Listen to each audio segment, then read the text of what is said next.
Let me start then. Fantastic. I'm not sure this ever gets any easier, but it's amazing to have you here. The series we're talking about today has been a total lockdown phenomenon, branded a modern masterpiece, breaking all iPlayer records, and it's already in talks about going to a second season, having only just gone to air, which I think is amazing and speaks volumes about the quality of it. It's, of course, the BBC Hulu's Normal People, and with me today is the opening series DP, Suzie Lavelle BSC ISC. Welcome, Suzie. Hi, how are you? There's an intro. Now you've got to follow we've got to follow up the intro. It's amazing to have you here. I appreciate it. I watched this series, and obviously in the past couple of weeks, all in a bit of a rush, just because it was so compelling. It's beautiful work. It's stripped down, literally, elegant and beautiful in its simplicity, gripping and engaging. I wonder, of course, it starts with the story and the writing. How did you first come across it? How did you get involved? Well, I was working on a show called World on Fire, and we'd just come back from Prague, and we were in Manchester, and an email came. I hadn't spoken to my agent for a little while because of being busy, and an email came through with a few jobs on it, and right at the bottom I saw BBC 3 half-hour episodes, but then I noticed Lenny's name, and rang my agent straight away and was like, what's that? Lenny Abramson's directing him. He's a director that I would have followed avidly my whole career, and his films were really important to me when I was learning filmmaking. So yeah, I jumped on it as soon as I'd saw it in the email, found out as much as I could. And the scripts, quite quickly, I had a Skype interview with Lenny, having been given scripts 1 to 4. And I don't think I had time to get through the book because I was working before that Skype interview. So I was really going from the scripts 1 to 4. And then I had I think 2 interviews for it. The second one was in person, and by the time I had the second interview, I'd read the book and knew the material well. So that's how it came to me. Okay. So you've read the book before as well. That's interesting because it's obviously. I mean, I've not read the book, but my wife and my daughter both have, and they immediately started as they saw the show that they obviously the characterizations are slightly different. Did you see that there was the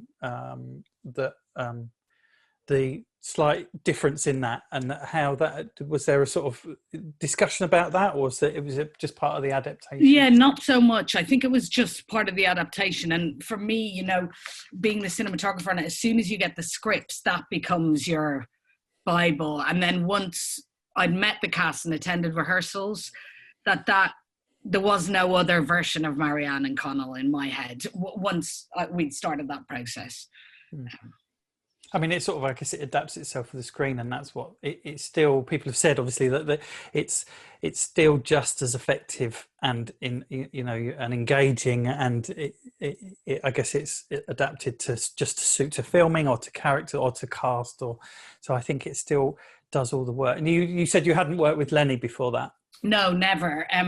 It's someone I had on my sort of bucket list to work with for sure.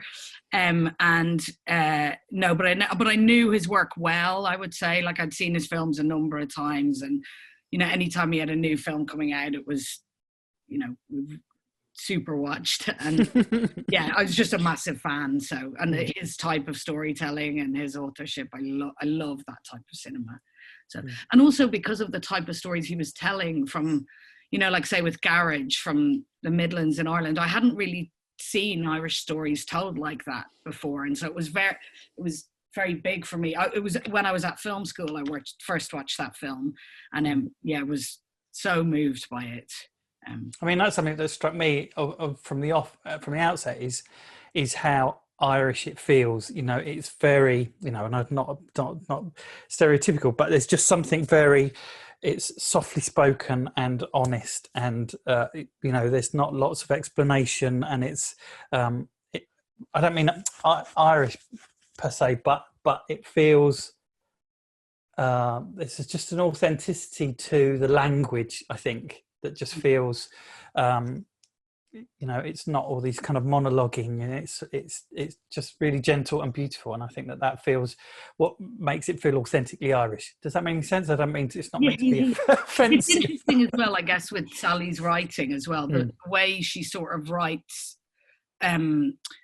She sort of writes in performance, like the detail she writes is absolutely what our characters do and what actors do. And I just find it such a, like the way it portrayed their inner thoughts as so intelligently, and such a, telling inner thoughts through performance, I thought she nailed. And the combination of Lenny then visualizing that was very exciting. Let's talk about some references. I mean, what was your first conversation with Lenny about about the approach that he wanted to try with this? Well, we talked a lot about his previous work. We kind of talked about everything in the interview, like from what we were watching, what we liked, all types of filmmakers. And one of the things he brought up in the interview was a photographer from Ireland that lives in London that he knew the work of, called Enda Bow, who's this, who really photographs beautiful work set in real life, all about character in real life, and specifically about that age of, child into adulthood.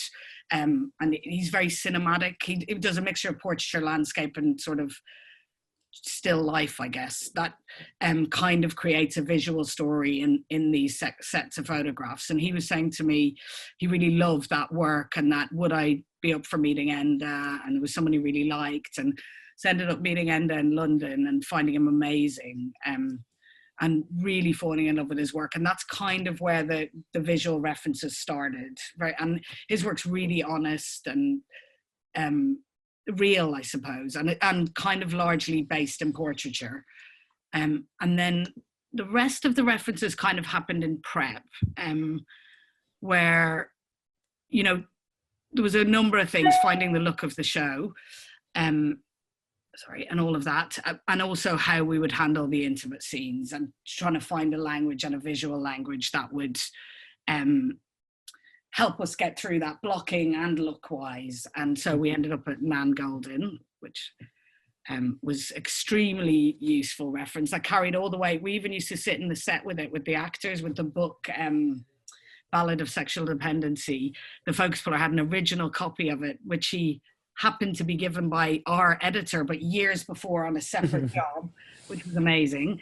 And we would sit with the intimacy coordinator and Paul and Daisy, the first AD and the script supervisor, and sit with the book out and kind of just flick through it and talk about blocking and studies we could do, and body positions we could end up in. And because we were trying to find a way to be candid with that and quite frank with it, and it would just seem so appropriate. And that particular project of Nan Goldin. Well, let's hopefully we don't get in any trouble, but should we have a look at some of those, because you sent me some of your references earlier. Let's just let's see if I can open these up. Give us a second. Give us 1 second. This is going to be as elegant as we could possibly make it. Okay. Let's just go. So, I mean, as soon as you told me that these were your references, I mean, and then having spanned through, looked at the series and done my own sort of taking images that really it struck me, is that these obviously, in terms of the lighting and the composition and the relationships between them, is so strong and plays out so beautifully. So yeah, I mean, these are so. I mean, they're just, it looks like the series, I have to say. It's fantastic. And so helpful in terms of like being able to be free with them, like present them to the cast and say, well, it just gave us such a good tool to be able to have a dialogue about what was good for me, what suited them, what, like even love on that, the detail of the costume, the way it's sitting, and and the candidness, I guess. Yeah, and it's sort of the, and it actually does come back to to the name of the piece, is that it's normal people. You know, there's no, it's not like it's not necessarily glamorized, but it's not. It kind of makes it into a work of art. But it's about normal. It's quite normal. They do it a lot. It happens on a single bed, and it's sort of not glamorous, but it's also they're so convicted to their intimacy that it's super beautiful. And then these were just some of your LUT references. So just in terms of your post coloring or some of your lighting, these were kind of some of your color and lighting references, right? Yeah, like I guess for me, it's important to have. I think there's about 10 images in this section. To have right from the outset, we sort of prepped this as where we were going to try and go with the LUTs, and I wanted to just have one LUT, and it to be quite clear for all departments from the testing stage onwards that, you know, where the warms were going to sit, where the cools were going to sit. And also, I think with these, I couldn't get to see the colorist the first day after the camera tests, or the day before. So he designed templates based around these, and then we'd go and adjust after the camera tests once we had the costume, actors, wall color, all of that. Yeah. But there's something, you know, although these are quite stylized, there's something also about that, the kind of, which, I mean, we should look at some of Ender's work, but of the ordinariness to it. Is actually they're finding the beauty in the ordinariness, almost like Martin Parr kind of finding the beauty in the ordinary. Which is what Ender's work absolutely does as well. Yeah, and finds the light and the story and the beauty in them. I think that's another Nan Golden one, but I love that as a lighting reference. Yeah, in turn, lots of beautiful shadows. But again, against the mundanity, you know, the fact that it's a beautiful thing, but against the a light switch in a brass handle, it's very beautiful. Cool. And I guess the idea of in realism, you know, we can apply strong lighting and strong shadows and have contrast and be bold. Those photos would reassure me of that. Well, I shall dig those out. Of course, the focus really is on our two star, you know, on Marianne and Connell. What was the relationship like with them, and how? I mean, obviously that developed over time, but it had to get pretty intimate fairly quickly, I imagine. Yes, yeah, it did. Like they were amazing. They're as amazing as you think they are. And, you know, I remember the first day I was invited to the rehearsal, and it was at the office, and I think it was the penultimate week. So not the week before, but the week before that. And Lenny'd been doing scenes, and he said, do you want to come in and see the scene? And I went in to see it. And I think it was the first kiss scene, or perhaps the scene after that they played. And it was the first time I saw Paul and Daisy inhabit the characters. And it was just unbelievable. Like all those things that I tried to capture camera wise, you know, Paul blushing on cue with a line, and the way his chin moved, and the way her eyes responded to him, that I felt like I was in the middle of someone's first kiss in the room, and I felt every bit of awkwardness and every blush. And I guess then it was like, how do I get that for truth on camera without being on top of them, without bringing the whole fuss of filmmaking into the room, keeping the rooms as clear as we can, and yeah, just trying to make it as honest and a place that they can move and play and follow their instincts in as much as possible, and leave the set as free as possible. So it was really all, like, the style was really dictated from seeing their performance and how Lenny was telling it, I suppose. Right.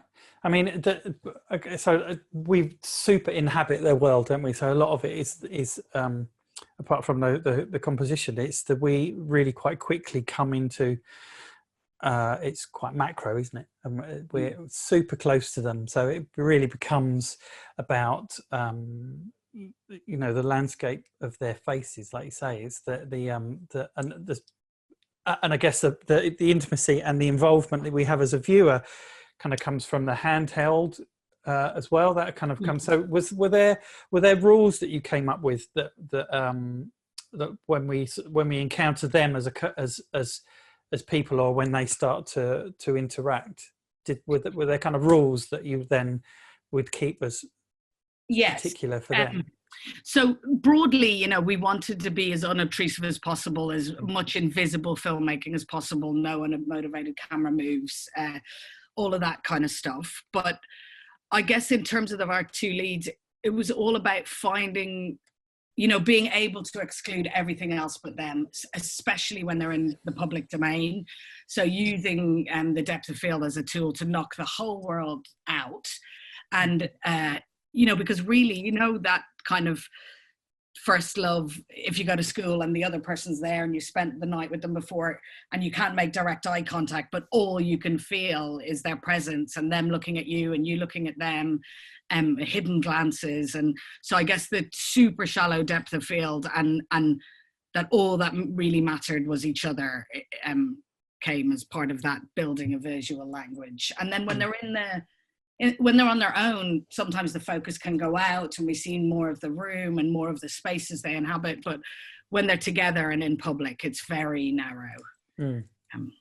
Which is beautiful. I mean, it adds the intensity. And I mean, I don't care where they are because it's about them facing each other, isn't it? And really seeing each other. So it's kind of, so for me, the camera telling that, doing that part of the storytelling, I think that's what's so simple and strong with this, I think. And also that problem of like, how do you do the inner thoughts that Sally does in the novel visually? So it helps that, so that you can read things internally and the outward at the same time. Yeah, I mean, that's a tricky thing with I found any work that I've done that's been an adaptation from prose to a script, or it hasn't been a problem, but you notice that obviously because there's a lot of internal stuff that happens in descriptions and so you either have a voiceover, which is obviously very useful by reading those bits out, but then to translate that stuff. Did Sally do the adaptation? She did with another, there was another writer as well called Alice Birch, who's another amazing person. I think she's a story editor on Succession, and amazing people in the story department. Yeah, it's of having to find a way of translating that prose into people just looking, and thinking. So how you know, that's a challenge to show that. No, so in terms, you mentioned depth of field. What it sort of takes me quite neatly to camera and lens choice. What did you shoot this on? We shot on K35s. So when I came to the project, we had a couple of things in our head. Initially, I was kind of hoping to shoot large formats, but we were with DNA lenses because I tested them at the ARRI place in London, just gone to a group test and kind of fell in love with it and felt that the large format could give us something really interesting in terms of space and definition, even though it's very soft look. But then it became impractical. Really, the cameras weren't out till July. We started shooting in May. It would have been tight to get something that, and also there was a production worry about just the amount of data, and because we were quite on the fly, a small unit, and you know, I didn't want to be in a situation where we were loading them. And then when it went to mini, I sort of knew that I wanted it to be K35s and approached Lenny and said, look, I love these lenses. What do you think? And they did us a lot of favors in being super small, ergonomic, close focus. There's a 55mm that I don't think was easy to get for our hire house, but they did get it for us. And it's a beautiful lens, like very close focus and just beautiful size on the Alexa. I love it. So that became our sort of main lens. And if I'm operating and I'm handheld and I have K35s, you can do quite a lot with the way the aberrations in the lens and the way it reacts to light in terms of fill light. You know, like a very little bit of flare can give you a bleeding flare when you've got a very dark image, and it can give you your fill. And so I think for the type of show we were, it was the perfect choice, you know, to be fast, quick. I could cut corners where I needed to, knowing that I could steal the fill from the flare, and if that makes sense. But and also just the truthfulness that comes in the aberrations of those lenses mixed with simple lighting, like the biggest source you can outside the room, as far away as we can get it, and then being able to shift. And Lenny's very pragmatic about shooting in the way I could say, oh, look, that building's very hot across the road until 12. Can we look this way? And in the morning. So yeah, it was the perfect tool for us to be light on our feet and respond and be able to change. And also, sorry, I'm probably waffling in different directions a bit now. Not at all. We decided to not use low loaders at all on the job, and we wanted to, partly just a time thing, the kind of fuss that, you know, a low loading day can be very unsatisfactory for directors and DPs in terms of what you come out the other end with. And we just didn't want to spend too much time on it. So having the K35s in the Mini allowed me to be sort of in the back seat, wedged on the front seat with everything pushed forward, and pretty much get two eyes if I squished up enough and we cheated the seats a bit on the actors. So yeah, there was so many things that choice of lens and camera, it wouldn't have been the same without it. I mean, it didn't feel like a huge budget production. It felt, there's something about the intimacy of kind of two people, even though you did cover some ground with in terms of locations, but it feels like it's an indie kind of show in terms of its scale. And it felt like you were, you know, working with available and you know, it feels something about the story and the whole narrative thrust of it is that it felt simple and it didn't need to be a huge production. It wasn't huge amounts of tricky lighting, or it just feels it. And is that what? And I guess that sort of lens package suits that. Is that what was that the case? Yeah.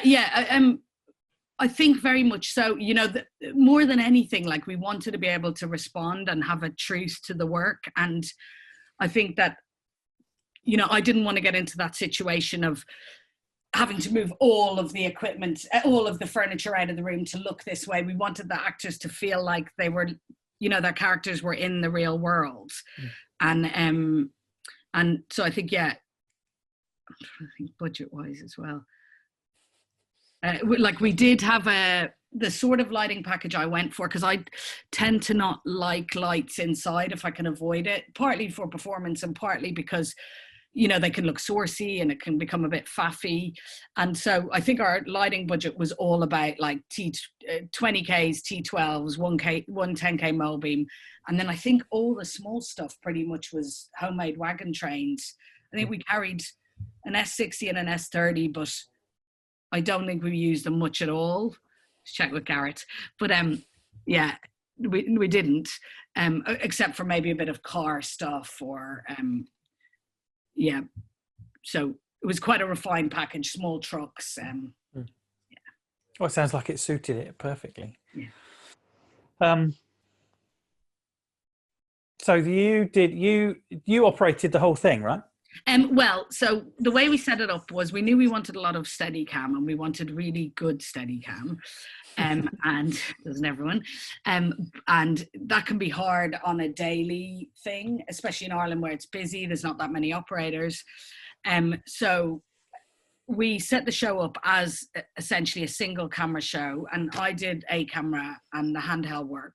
And then we brought Ed in as Steadicam operator, but we had the team set up in a way that we could hire a focus puller and a trainee and move people around, and that would enable him to, and a grip, to splinter off and either shoot some, you know, beauty shots or establishing shots for us.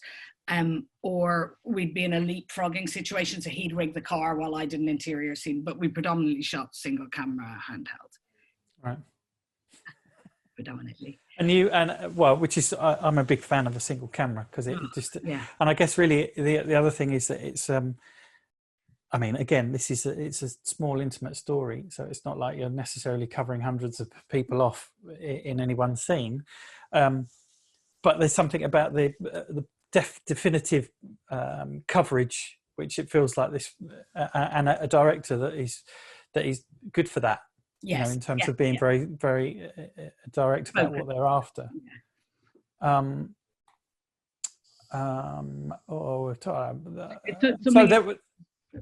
Sorry. Go on.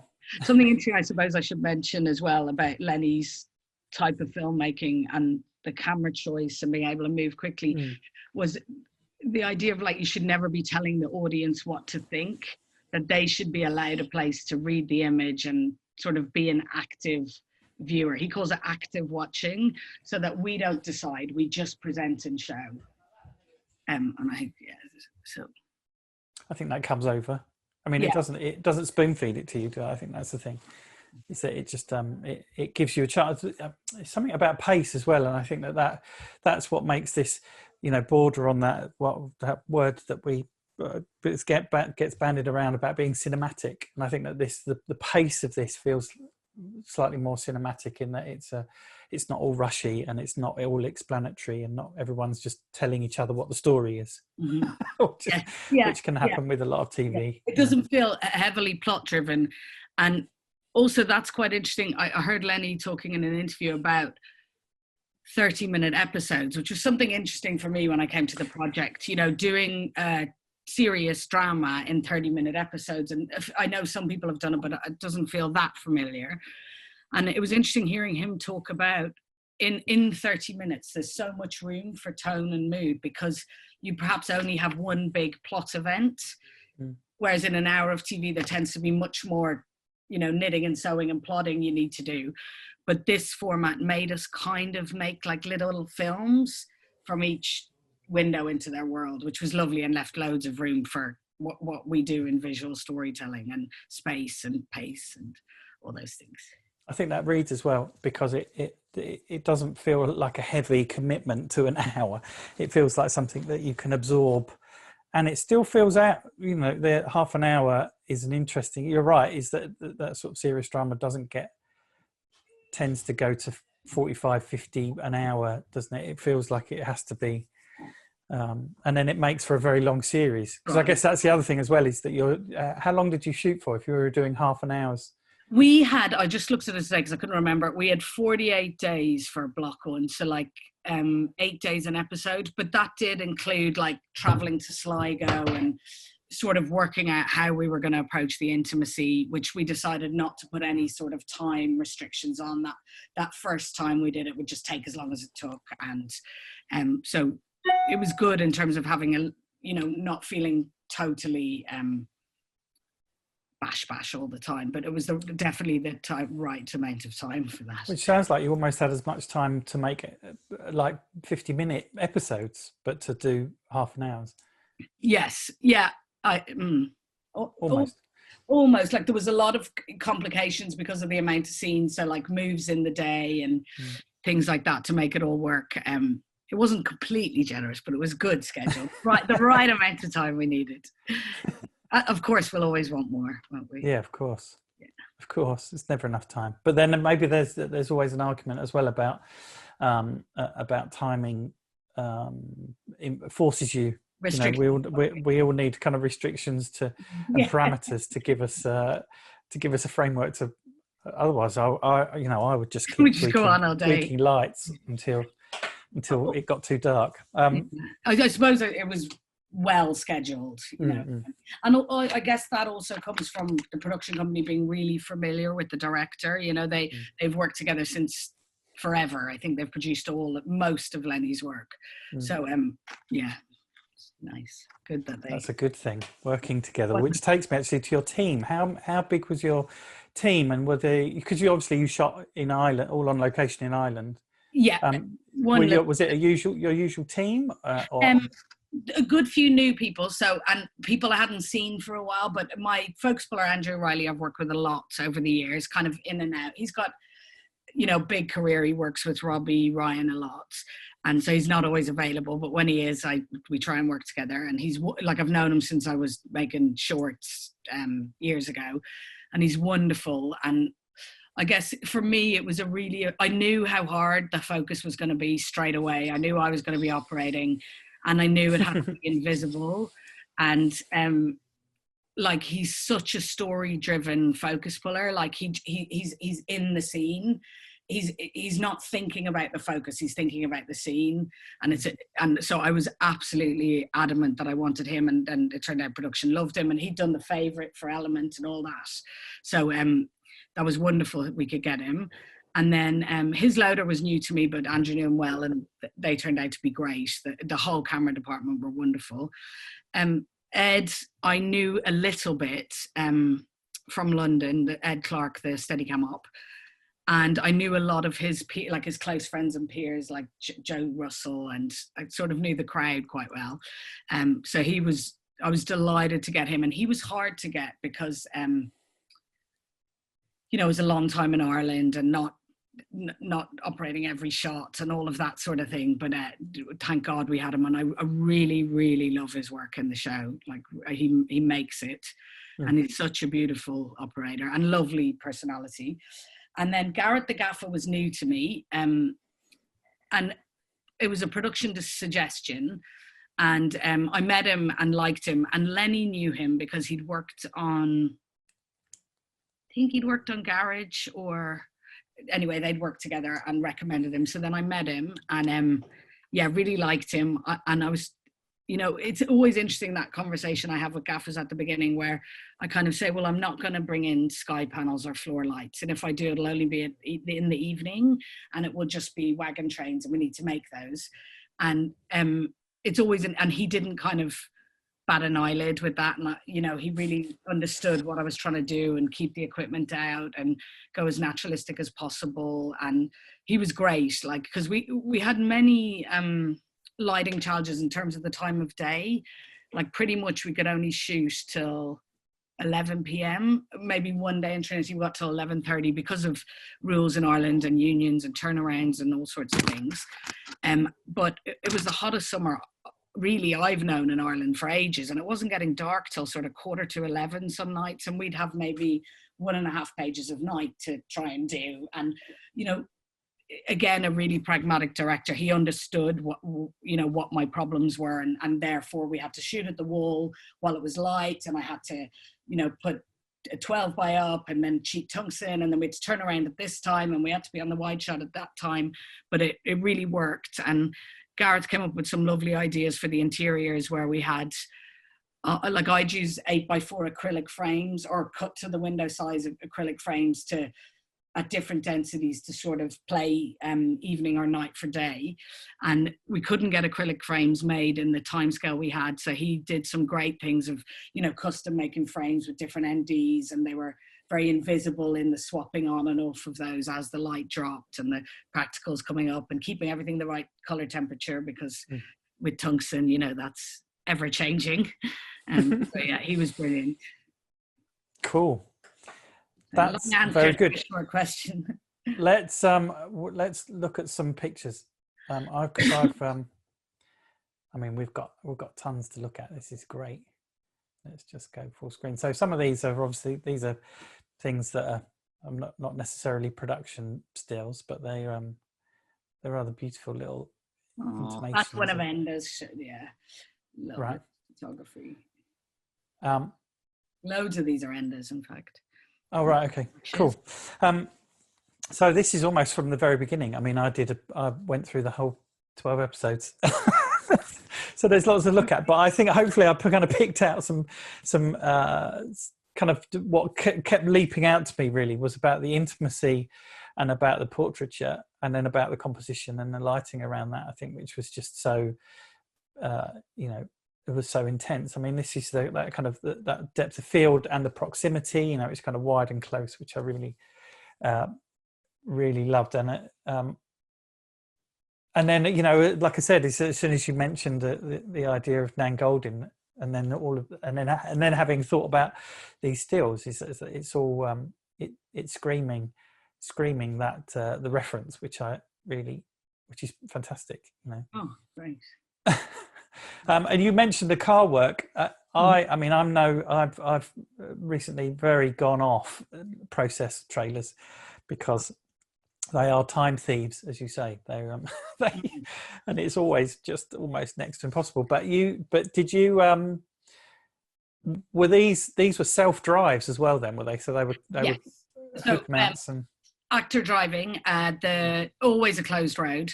Locations were brilliant on this, actually. I should mention that, like really brilliant locations team, and always closed roads. And then so when we needed it, we'd do a front mount bonnet mount, and then perhaps close-ups, sort of depending on the eye line, but usually off eye line because he was driving. But the majority of our car stuff was backseat, inside the car, right? You know, French, French. Yeah. Oh. Just the isolation is just, and then that's the almost intimacy is just great. You can feel the tension in these. Amazing how young they look. I can't. Yeah. When was the shoot then? How long ago was it? It was. We started in, I think, end of May 19, and there was shooting right up till a little bit of Swedish stuff happened in March this year, but I finished in August. Oh, well, you were still they were still principal in March. Wow.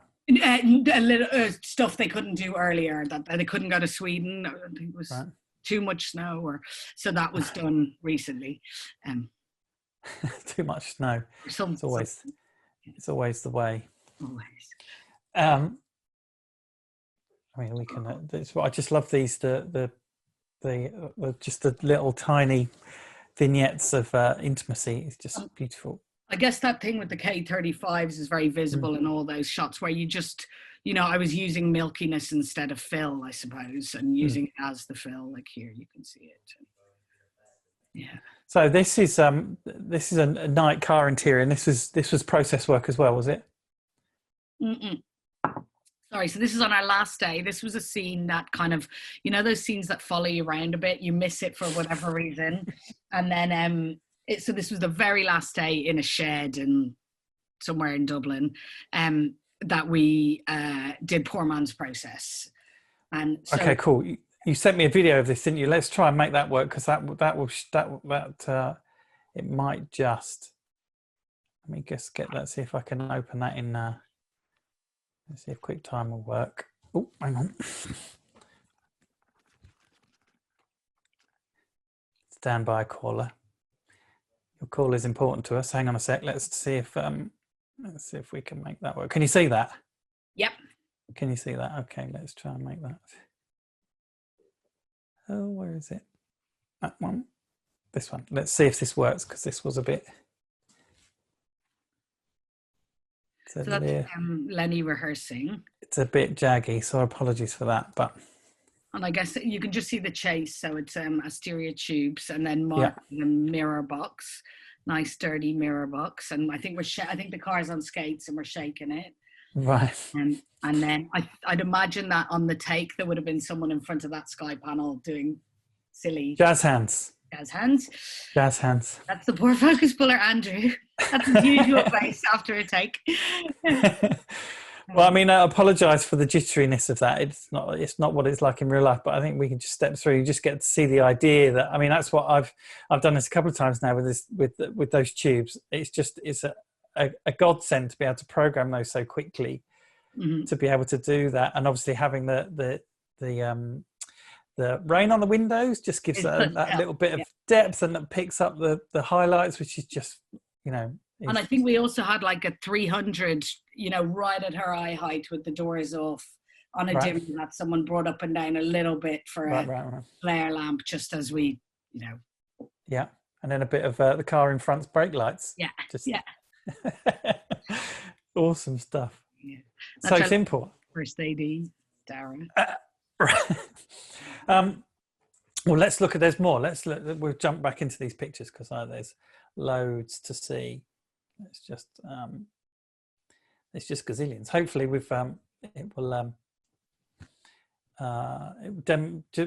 you sent us some behind the scenes stuff, so hopefully we can see the lighting setups against the scenes in the film, which is always great to look at. Is preview going to open? Here it comes. It's coming. There we go. Okay. Is it going to populate? There we go. Right. Let's there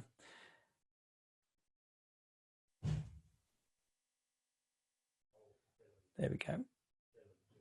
Oh, give it a second, because I think it's my cloud is struggling.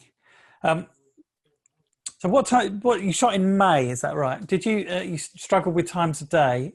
But you obviously you had to. Did you do much day for night shooting? Did you have to for I'd say, interiors and for interiors? Yeah, yes. So we did either. I mean, they tried as much as possible to shift it into evening for evening because, first of all, the Marianne's house in Sligo is all big windows and you just want to see out. And I think a large part of the realism comes from the, you know, just being able to see the world out the windows. So we used a lot of, like, they'd let me, I could say to Dara, look, I need the sun off those buildings, and then we'll use the ND in the windows for certain day for nights. And then if we did have to flat black, it was more in Dublin, in those busier sort of dinner parties in Marianne's Dublin house. And then I would just flat black from the outside, so at least I'd get all the reflections of the practicals, the candles, so it felt like there was depth somewhere, because I hate just flat windows like everybody. Yeah. So this is still when we're before they've gone to university. Yeah. Oh, that's when he makes a balls of it. Yeah. I mean, it starts to get you kind of screaming and shouting at him. Yeah, totally throwing things at the day. Like, it felt like that on the day. You're like, Connell, just what are you after? Like, I definitely felt like that. Yeah.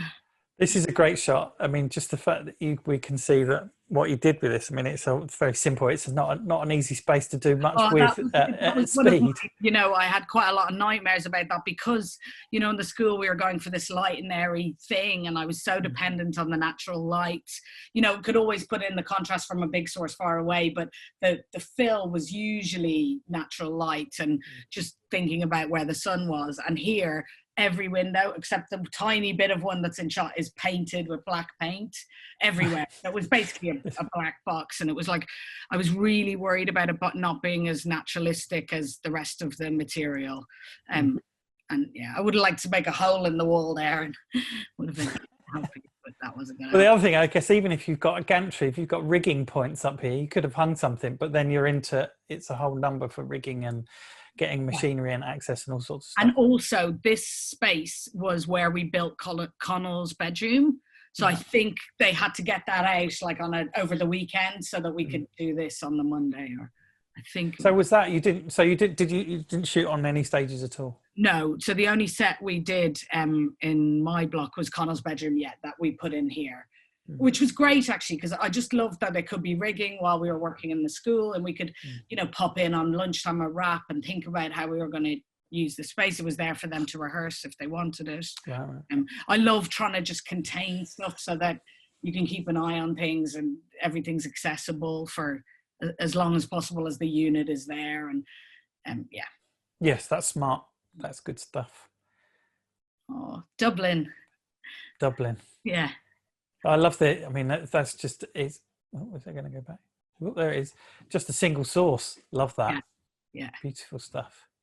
Indeed, I think, and green. They're tiny little scaling things. It's an amazing pub we shot in Sligo. I mean, that wasn't a set. The roof, look at the roof. And the brother and sister that own it. Yeah, fascinating couple and amazing pub. Yeah, it's like a museum. So this is a good example. You sent me some behind the scenes of this. This was at Trinity College, right? And it was you had to shoot day for dusk. Is that right? Yes. Well, it all was meant to be night, so we went for it all being kind of dusk. So a summer evening, and we had to start at, you know, in full sunlight and shoot till 11. Yeah. And maybe so you can see here we can cue this up. You can see here there's a bit of, you know, you always have to make that split with dusk, don't you? With dusk and dawn, you kind of have to take that convincing split with a bit of tungsten and a bit of daylight, and then balancing that out, so it evokes that feeling of it not being one or the other. Yeah. So there's a little bit of tungsten there on his hair, and then obviously you mentioned that the reverses were done later on. Later. Like I think the reverses and then them walking in, and that was the order. And the other thing with the tungsten split as well was trying to get sources to reflect in the windows as well. So, you know, which I think are Yes, it feels like the world is bigger than it really is. Yes, and then this was the setup. So this was it's clearly very daytime there. very daytime. I think the next image, yeah. So I think this is where people thought I was bananas, having the bulb just floating, and that bulb is, so it's hitting Connell a little bit and her shoulder, but it's putting a reflection in all those windows of a tungsten source, which then when you turn around matches. But I just think it looks very funny for a nice exterior setup. Yeah, there's Ed with the Steadicam. It couldn't be simpler. I love it. Yeah, really. And again, these are very simple. Like, well, just that there's a bit where whether that was a device or whether something that you played with quite a lot. It's just that there's the intimacy when the eye lines come in very tight between them, and so it kind of it gradually gets tighter and tighter. But then there's bits where and it might happen quite suddenly in a scene. It doesn't feel just like coverage, but it pops out, and we go into a 90 degree, or the eye line widens when they're missing each other. Yes. Yeah. I don't know if that was it. Felt like very much so. And like that all came out of, you know, a dialogue as we were making it. So like Lenny and myself watching the stuff together, looking for stills, and then we'd speak the night before, often just in text message, and be like, and you know, then we say, oh well, maybe we should play with the eye line a bit, or it's really it was planned. Yeah. The eye line. So this is a scene, I've done this back to front. This is the sort of post dinner party, or the dinner party scene, and you can just see there what you've done. Is that a flat black? That is a flat black, yeah. Right, cool. But an exterior flat black, so you've got flat reflections black, that you say, which was a pain because of course it's not on the ground floor, but it's just so it makes everything from like just those tiny bits of reflections are everything, and then. I think that's a springboard, but we usually use wagon trains, but I think I probably needed more spread. Is there something, and there's something tucked down between, just on the right? Oh, there, yes, right, the wagon train. So that would be like a 2-bulb wagon train, homemade, with like 3mm Depron, and they were a bit unwieldy. I don't think the Sparks loved them, you know, because it'll always be bits sticking out and black wrap and all the rest. And then I guess on the prac there, I think I've got either black wrap or gel, or because I think she gets up and walks out, so I probably. I just see a little clip on the side, and that's pretty much it. So like just trying to go all from behind and as small and dinky as and then this is the scene, so you can tell there obviously whether that's a phone picture, but it's it kind of gives you the idea of the colors that you were working at, and then I guess that's the tidy up in the DI. Yeah. And then I pretty much also shoot like largely at 4,300, and then so I have to be careful with my wagon trains, not dimming them, and you know, taking bulbs out and having enough that it doesn't look sourcey if you remove some bulbs, and having a good selection of 160/40s and all of that stuff as well. So you shoot at 4,300 as a rule, almost broadly per day as well.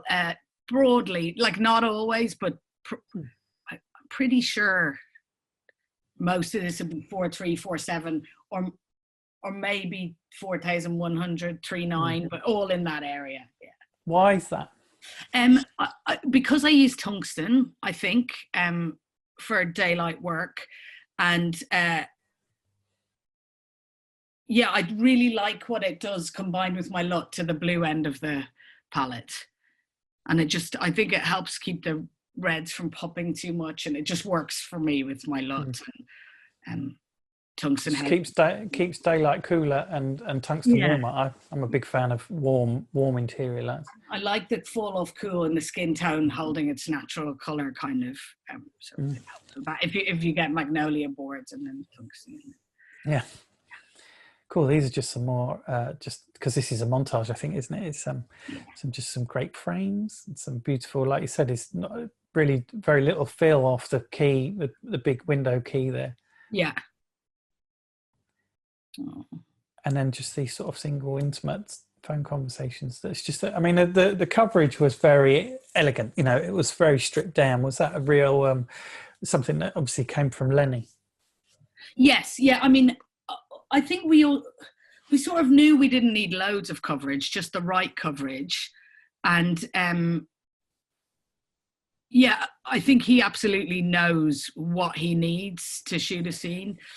That's interesting one, that top shot, because we decided in our language never to go to God's eye view ever with Connell and Marianne, but now she's in bed with Sebastian, Garrett in the story. And so that was when we chose to come out of that very intimate portrayal of love and sex and go to this colder, what we saw as, you know, objective camera. Hungover, that's how, yes. Yeah. Looks like hungover to me. Yeah. Again, the simplicity of that, and there not being a whole great deal of coverage in that. That was the threesome scene, I think, wasn't it? Oh, I should say about that as well. I usually carry a set of low con filters, and I don't use diffusion, certainly on K35s, but occasionally, and perhaps this is a shot that I use it. I don't know how often I use them, but I always have a look at one maybe in a situation like this, and I may or may not have used it. I'd have to check the notes, but just to fill in a little bit the fall off being quite so hard. In terms of dailies, I mean, if you're operating, it's sort of trickier to be monitoring with your DIT necessarily. How did you work that out? So the DIT, we had a really great DIT called Sean Leonard, and I know Sean. Yeah, you see, that's how. But basically, and he was, I think he came with me to the post house when we designed the LUT. So I tried to involve them straight away, and then of course the first week is like tweaking and finding our feet, and then I kind of just don't have to go and see him anymore unless there's a problem. And you know, he really came on board with the look and the LUT and was brilliant, and yeah, just knew when to tweak. And really it was just to make, we didn't do a lot of tweaking broadly to the LUT, and even when we went into the grey, but it was just to make it invisible in the edit, or if they wanted something a bit different, or if it didn't go with a scene before or after. But there wasn't a huge amount of changing it. Again, a beautiful, just a bit of shadows. How was it seeing these back in isolation? You sound like, you sound nostalgic. I mean, how was it? Like the opposite of social distancing, the whole show, yes. Isn't it? Yeah. Absolutely, it really is. And also, I guess I so much like fell in love with the story, and you know, it's set in the west of Ireland. My family's from the west, and it just rang so true. And then seeing these two, you know, what the actors did with it, and I just adore their story. It became very real as the person filming it. You know, I really was rooting for them.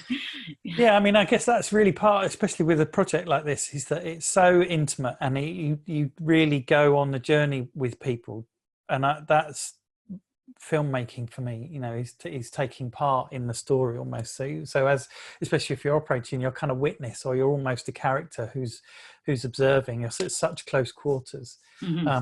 Did you feel like that? I mean, totally. Like, yeah, I think there was moments where like I shed a tear when I was operating, like really. And it was that thing of like, it felt like I could feel Paul's heartbeat, or like, you know, when he blushed, I was like, or when it's awkward, like the first kiss, and then they're both laughing. It was really hard not to be like moving the camera in any way, because you felt it. I guess like when you're watching it, you feel it.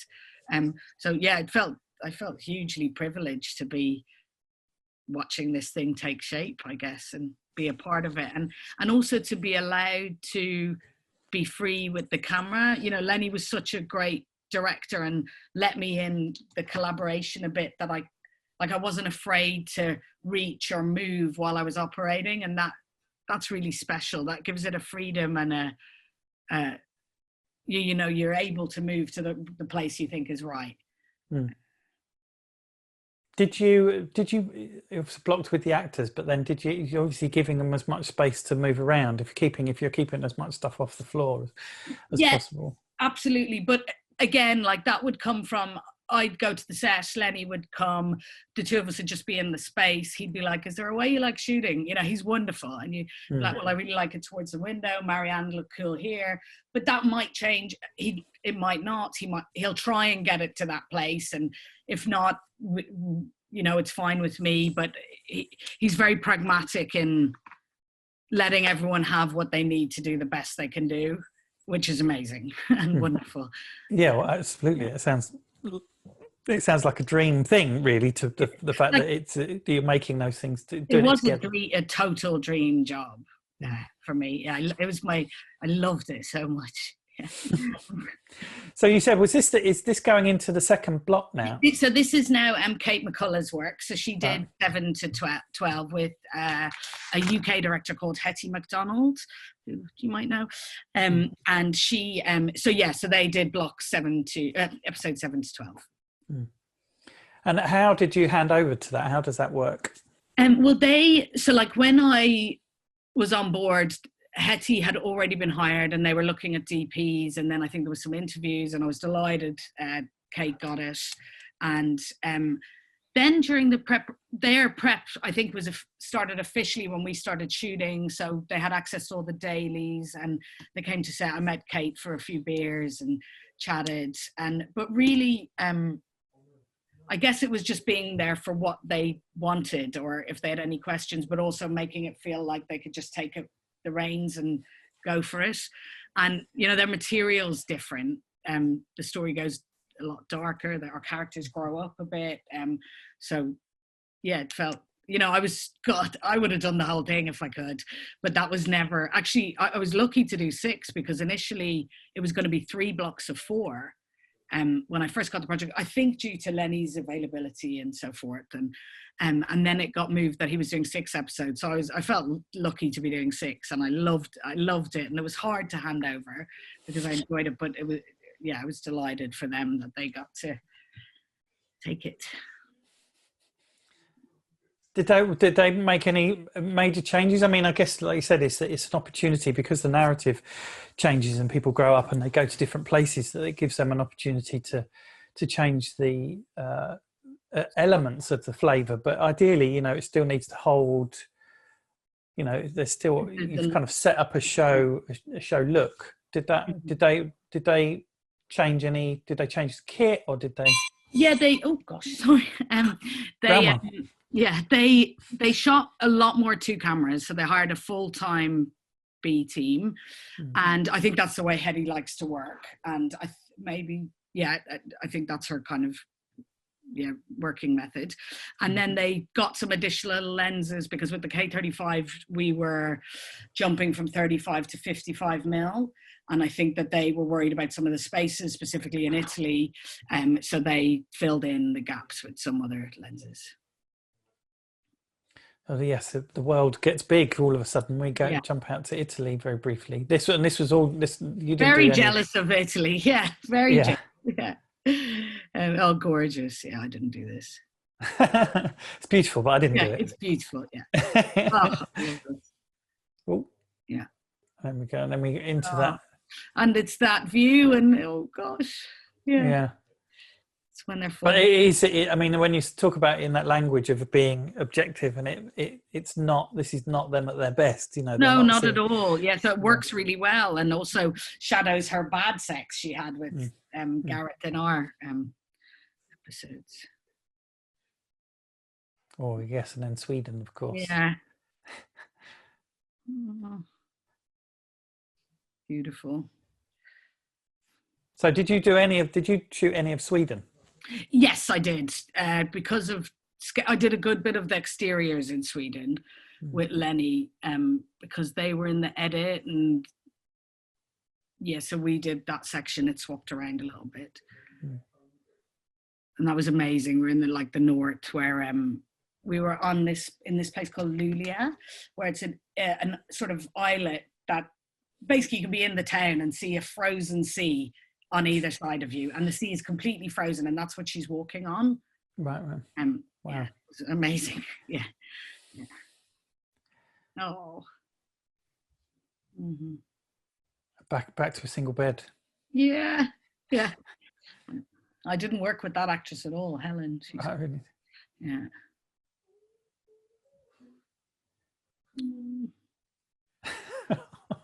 I love that you're so involved. Oh. It's such a personal story. It's great. Oh. I mean, just the composition of this, because I don't think he moves from this position. Yeah. It's very, that screams that kind of Nan Goldin authentic, doesn't it? I love that. And I like it as well because, like, in episode 2, when he breaks up with her, and she just turns around on the bed and it's the same blocking, but her back is to camera, and she just won't let anything in. Yeah, like it's nice. Oh. That's a Nan Goldin shot, surely. Great, isn't it? Oh. And then there's some shots behind this. So this is a bit where he approaches her in public almost. It's that's someone I haven't talked about, actually. Our wonderful grip Oisin built this for us. Right. Well, this is brilliant. Tell us about this. Dolly. Yeah. I don't know if you got a closer shot of it, but you know, the water bottles create the ballast. So you just fill up with water or juice it. And that's Ed Clark there in the water. And that's how we did those. I love that. Yeah, it's really fun. Poor Oisin, because I think he didn't realise how handheld the project was going to be at the beginning. And, you know, we even laid a couple of tracks and then we're like, nah. I think we shot one tracking shot on my block when he goes into the school, but it's very with him, you know, side profile, moving with the actor kind of thing. Yeah, so he was, a little bit bored. That's great. That's a DIY filmmaking right there. I love it. Yeah, brilliant. We called it the water dolly. Water dolly, I love that. You should you get your name printed on that. Or his name. So this is Kate's work as well.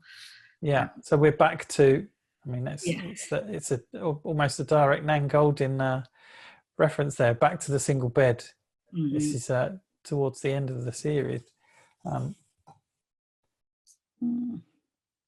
Again, great. This is almost a Todd hideout, isn't it? The interior.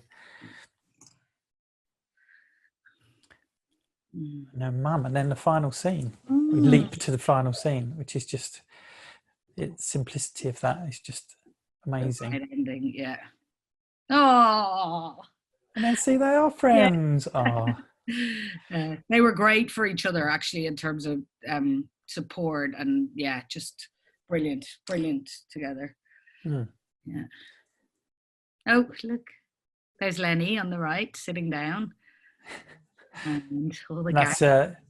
You kept doing all the heavy lifting there. Excellent. Yeah. It was super light, my camera, actually. I take everything off and just have the essentials. So it was, because I'd done on dark materials, I'd done the LF for like however many weeks, and also it was just getting used to the size of the camera, like not hitting an actor in the head when you turn around with, because the back end is bigger. So I just felt so light coming from that. Always good to have having a second AC, which is always actually, I must say that whole time we were shooting, Paul and Daisy, Paul got on very well with the focus puller. They got on well with everybody, but Paul kind of took up learning focus pulling in the downtime. So the whole time we were setting or they were waiting, he'd be on the follow focus on the LCS, and he became really good. There you go. Daisy did a bit of holding the, lots of time. It's a job to do a job swap day. Yes. Don't know what I'd do though. Who's this? This is your first AD, is it? Yes, Dara Glynn, who's just a bomb. He's great.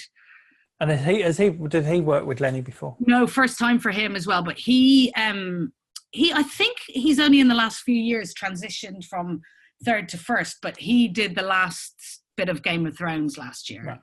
And so he's, and he's been in the industry since he was very young, and he's great. Very gentle temperament, really.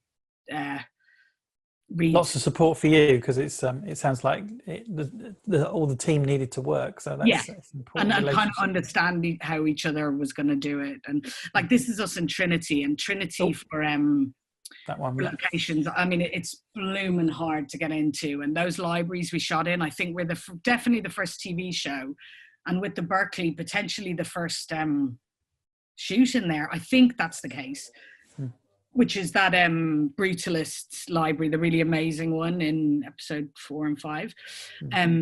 And you know, it's very difficult there. They got so many precious things, and you can't put lights in lots of places. It's open to the public. There's a lot of tourists seeing the Book of Kells, and so locations had it hard here, and it was expensive. And yeah, they just did a great job of it. This is Sally and who else is that? That's Lenny and Sally together. And then Enda, so I probably didn't talk about this earlier, Enda, who was a big reference for us, who Lenny had arranged me to meet early on in prep, and we sort of really bonded over photography, and he's an amazing photographer. He was nominated for the Taylor Wessing Prize last year and became the runner-up. Lenny managed to get him as our stills photographer for the show, which I think is quite unusual for the BBC to hire out of the, you know, the traditional on-set stills. So we had him there with us, so it was incredible that one of the main references was walking around the set, and you know, we spent so much time together. I hope he approved. I'm sure he did. He did. I think we're definitely going to work together. Like, we got on really well. He's wonderful, and it was amazing for me to have him there. There's Paul. Oh, there's a team. Look at that. What a beautiful day. We're missing Garrett the Gaffer's there on the right in the deep background in the white t-shirt. Is that in there? Yeah, he's always messing. Yeah, that's in the pubs. There's Lenny. Yeah, so sometimes, you know, it was like that very, you know, him just looking at my monitor and I could hear him, and yeah, it was a very responsive way to work. That's the Debs.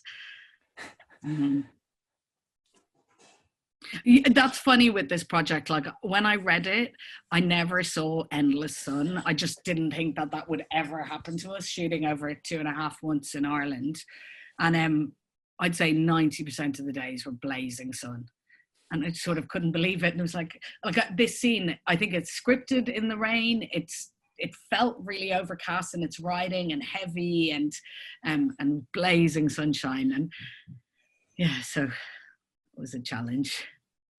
Well, it turned out terribly well. Let's just jump to, so there's a couple of questions. What have we got here?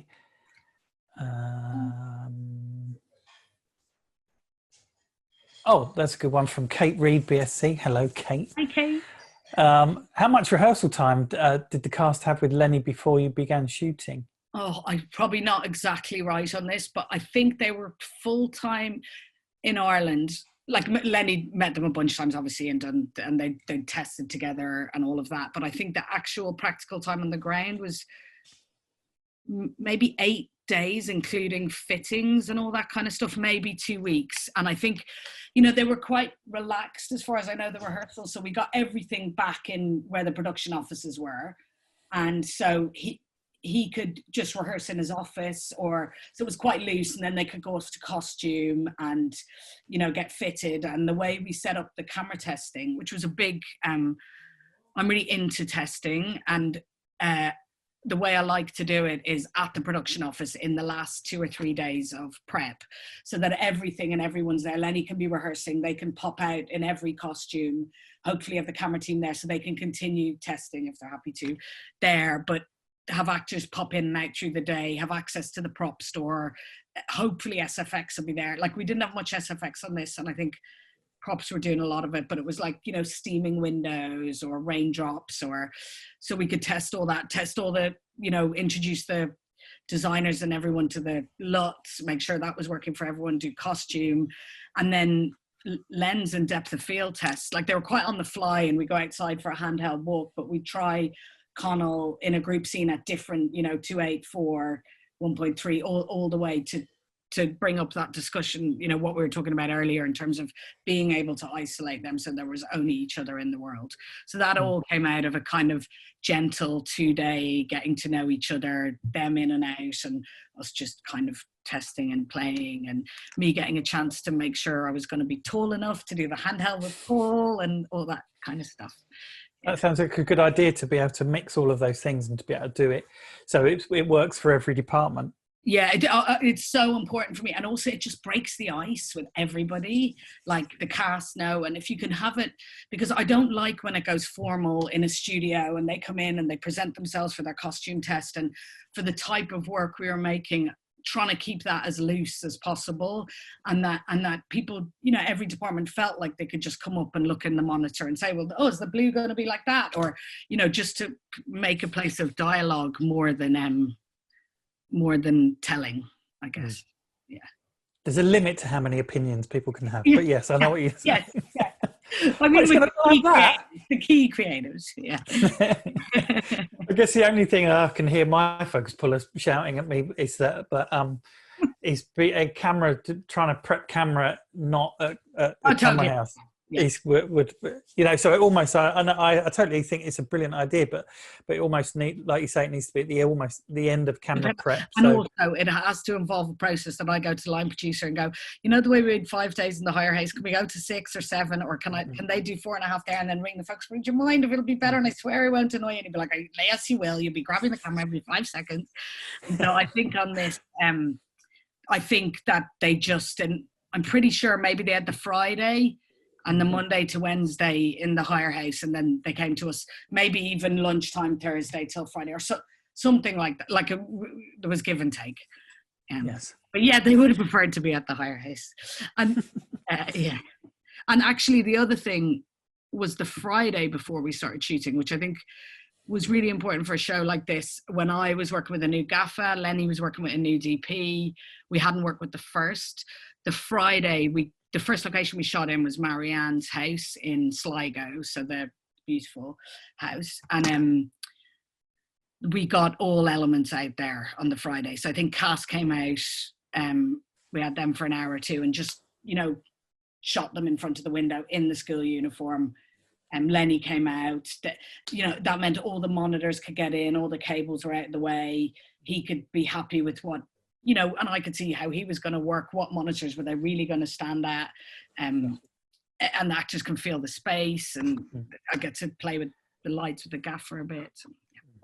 That's a dream thing, isn't it? Having it doesn't happen very rarely, about getting almost and we were always expected to kind of start, you know, when you start hard, there's a hard start, isn't there, on a Monday morning, and everything needs to be up and running, and you've got to develop those relationships really quickly, and it's with cast and with your director, and you might not have worked in anger before, you know, you've done all the prep and it's all been lovely, but you've not actually got on set, like you say, where are they going to be with monitors, all of those things. So to be able to get a softer start to that, I think is a real. And like, I kind of now think I'd lose big stuff to achieve that. Like I'd take off crane days or whatever. It's such an important part. And the pressure becomes so much on that day one, even in terms of what you choose to shoot. If you don't have an easy in and just to break the ice, and, you know, yeah. How many, this is a question from John de Boorman, BSC. Hello, John. I think he's still here. Is how many pages a day did you shoot? Because I think that's. Oh, it varied. Like, I think I'd say it was averaging 4, I guess, 4.5. I think we had days where it was 7 and days where it was 1 and 7/8, but it felt not like. It didn't feel different than the other jobs I've done in terms of page count. And it's interesting because Lenny is a filmmaker as well. He's not he's everything that goes into the edit could be chucked. You know, he really gives himself enough material to be able to, you know, choose what's great. And he's very aware of the process of filming, that you might change or you might not want a scene in, or for whatever reason it doesn't work, and there's enough material to let that happen. Yeah. Because it's interesting, like with the big TV I do, sometimes you hear on set like, oh, well, you know, the scripts are 20% too long and we're shooting more material than we need to, and we've only got this many days. But then, like, I listened to the Succession BAFTA talk the other day, and he was saying it's so important to have that extra bit in order to make a great show, because then you can truly edit and get rid of the things that don't quite work out. So it made me respect all that more. if I'm saying that in the right way. It's a question from Catherine Goldschmidt. Hello, Catherine. Katie, in fact. She wondered if for real truthful performances, were the intimate scenes, because actually the intimate scenes tended to come from, you know, either arguments or when they sort of are vulnerable to each other. Were those kind of shot in order? You know, were they you know, you didn't just go, okay, we're just going to shoot a sex scene now. Did it have any that sort of actual emotional preamble to build up into that? We tried to keep them as close together as possible, but for example, the first intimate scene we did, there was quite the process of figuring out how to do it. And I think we started that on its own on a day at call. I think it was the first thing we did. I think we even dropped a lot of the crew to come in later, I think. And a lot of it was, so the first time there had to be a lot of discussion about approach. How were we going to work? How were we going to find the language? What they were comfortable with? And that's where we put no time restriction on. Outside of that, once we found our feet with it, we did try to keep it as continuous as possible. And Lenny's major note in the shooting for me of those scenes was that it shouldn't feel in any different. It should feel like a continuation of the dialogue. So, you know, there should be no change in the way the camera shoots it or the lens. It is essentially, it's a dialogue between two people, a bit physical. And so it should feel like a true continuation of the dialogue. That was kind of the main important mantra note about how we approach the intimacy. Did this is a bit of a leap, but had Lenny worked with those lenses before? Because no, because it's sort of interesting. It's quite good when it's a director that's obviously very, very visually strong, but can almost knows what lens they want to use.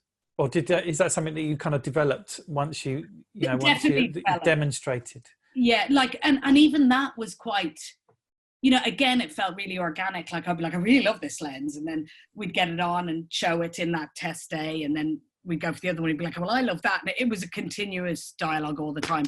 But more often than not, we were on the 55 or the 35, occasionally the 18. Very occasionally a 65, and that was pretty much it. And then our wide shots in towns when they involved other people, group shots, let's say, were all shot like 75, 100 or 135. Right. So getting as far away as we could. And, you know, like for example, that still you showed when after he asks Rachel to the Debs and they're in Tubbercurry in the village, that very compressed wide shot, them in their world, you know, that where he's taken the step into their world at that point. Yes. Rachel's world. Beautiful. Hang on, there's another question. Would you have liked to have shoot in large format, do you think? Do you think it would have made a real difference? In retrospect, like we totally ended up on the right camera for the show, especially in terms of the speed and not even, I don't mean speed, like for me, being able to be in the sex scene or not sex scene and being down and just being able to stand up and take 2 steps and get down again and not have to move the dressing and get the camera in and stuff everywhere. Like this, the only bit of footprint we tried to have in the set was our little circle of the, you know, me, the folks, 3 apple boxes, and we kind of had to fit within that. So everything else was, we could move quickly to and shoot. And I think, and also, I don't know how we would have done the Cars large format. I guess we would have got a normal mini for those scenes, which we did on Dark Materials a little bit. And, you know, if we were in tiny spaces, but I think Netflix said we could only do a certain amount of a percentage on the normal format. We couldn't mix, and in that show. So, but in this show, I 100% believe we ended up on the right thing. You know, it finds itself, doesn't it? And it became this thing, and that's heavily reliant on neat, tiny camera, you know, very close focus, shallow depth of field. Was there any problems at all in terms of where it was ending up? Because obviously there's with some end you know, streamers that there's a requirement for 4K or for we were originally BBC 3 totally when I came on board, and then Hulu came in later, and there was nothing from them, and I think even the running time was allowed to be anything between 26 and 33.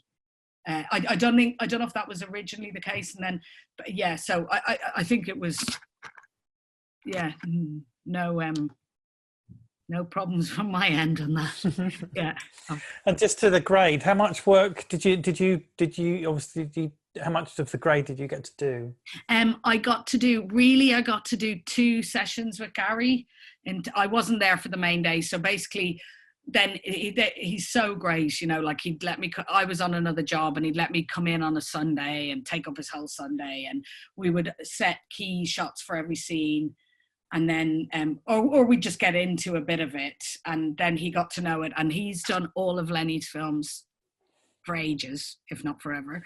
And he really, and I think myself and Lenny were quite together on how it was going to be, right from the LUT to the, so yeah, I felt like it was okay not to be there. I wasn't pulling my hair out or super worried about it. And yeah, I think he's got a really gentle touch, and because we had the one LUT that he designed, and you know, that was based on tests of the people with the clothes in the actual spaces. Yeah, it was okay for me not to. I would have preferred to be there, but it was okay for me not to be there for all of it. Well, it sounds like it was so defined up front. You kind of did all that work that actually a lot of it took care of itself in the into post. Was there much VFX work? And did Lenny obviously then have in terms of the grade? Did he?